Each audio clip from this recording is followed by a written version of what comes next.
48 तासात कल्याण डोंबिवलीच्या मनसेच्या उमेदवारांना एबी फॉर्मचं वाटप केलं जाणार आहे। तर कल्याण डोंबिवलीमध्ये मनसेच्या उमेदवारांचे एबी फॉर्म तयार झालेले आहेत आणि हे एबी फॉर्म घेऊन मनसेचे कल्याण डोंबिवलीचे नेते राजू पाटील हे राज ठाकरेंच्या शिवतीर्थ निवासस्थानावरून निघालेले आहेत।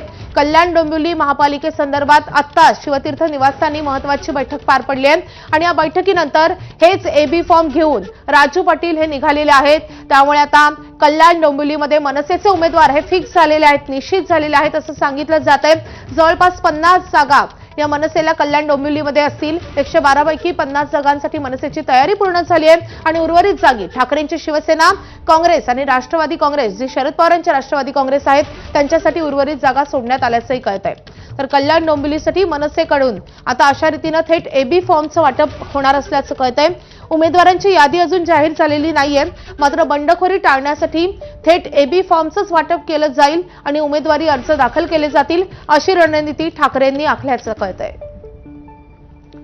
या संदर्भात अधिक अपडेट देण्यासाठी आपले प्रतिनिधी अजय माने आपल्या सोबत आहेत। अजय, थेट एबी फॉर्मचं वाटप होणार आहे का?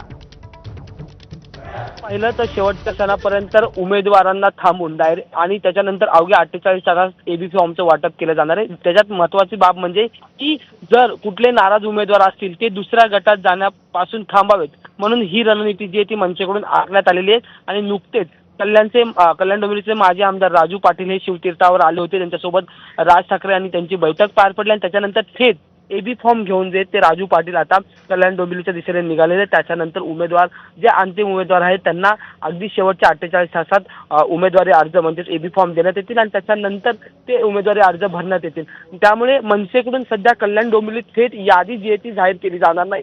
जे इच्छुक असतील त्यांचे मनधरणी करण्याचा प्रयत्न जो आहे तो राजू पाटील किंवा तिथल्या स्थानिक पातळीच्या नेत्यांकडून करण्यात येईल। त्यामुळे आता नेमकं कल्याण डोंबिवलीत किती जणांची आणि कोणाकोणाची वर्णी लागते हे पाहणं महत्त्वाचं आहे। आणि दुसरं म्हणजे की इच्छुक आणखी जे इतर इच्छुक असतील त्यांची मनधरणी करण्यात हे मनसेचे नेते किती यशस्वी ठरतील हे सुद्धा पाहणं महत्त्वाचं असणार आहे। पण आता 50 जागांसाठी कल्याण डोंबिवलीमध्ये मनसे तयारी करताना पाहायला मिळते आणि इतर ज्या 112 मध्ये जर 50 जागा काढल्या तर इतर ज्या 62 जागा आहेत त्या ज्या त्या ठाकरेंच्या शिवसेनेला सोडण्यात आल्याची माहिती सध्या मिळत आहे। नक्कीच आता मनसेचे कल्याण डोंबिवलीसाठी जवळपास 50 उमेदवार निश्चित झाल्याचं सांगितलं जातं। एबी फॉर्मचं वाटप केलं जाणार आहे। अजय, या संदर्भातले महत्त्वाचे अपडेट घेत राहू।